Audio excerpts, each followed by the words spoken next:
मराठा कुणबी हाताने लिहिलेला आहे, सरळ सरळ.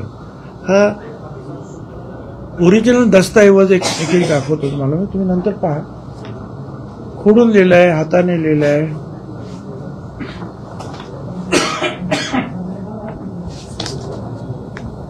मराठी कुणबी काय पण नाही, मराठा कुणबी, मराठी कुणबी.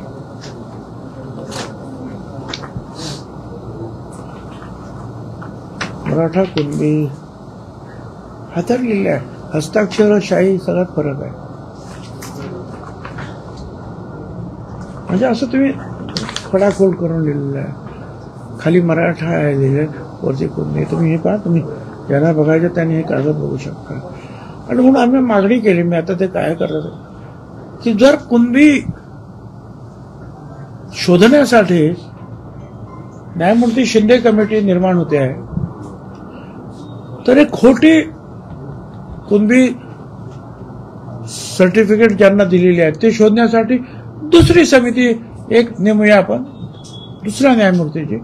त्यांना हे काम देऊया की ही समिती या अशा प्रकारच्या ज्या खोट्या नोंदी झाल्या असतील ते शोधा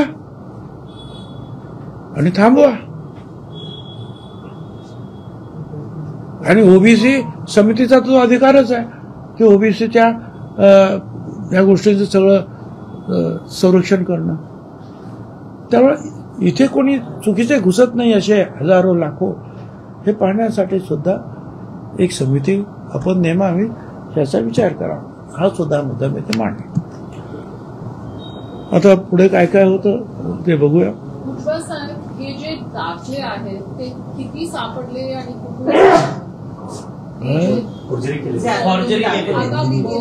बोगस जे दाखले किंवा नोंदी आहेत ते किती सापडलेले आणि कुठून सापडले? अहो हे जे आहेत ना, आम्हाला तिकडचे जे आहेत ना त्या विभागातील ऑफिसमधल्याच लोकांनी पाठवून दिले.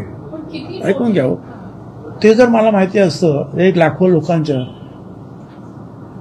त्याच्यासाठी तर मी समिती नेमायला सांगतोय ना. They must be in lakhs.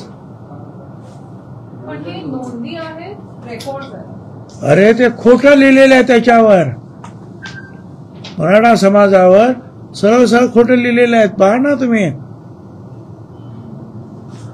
भाजपचा डीएनए ओबीसी आहे असं सातत्यानं प्रधानमंत्री किंवा मुख्यमंत्री बोलत असतात.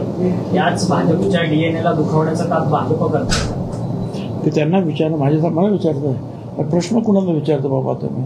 परंतु ओबीसी तुम्ही सांगता प्रश्न त्यांना प्रश्न विचारा, मला काय प्रश्न? ओबीसीचं तुम्ही नेतृत्व करताय सर. अरे पण मी ओबीसीचा आहे तर मी ओबीसीचं सांगतोय. आता कुणाला काय वाटतं आणि कोणाला काय वाटतं आणि कुणाचं नुकसान आहे, फायदा आहे, काय आहे, कोण काय म्हणतो हे त्यांना तुम्ही विचारणं, मला काय माहिती आहे. एवढं काय की आमचं नुकसान होत आहे, ओबीसी समाजाचं नुकसान होत आहे, एवढं मी निश्चित म्हणून बोलतो.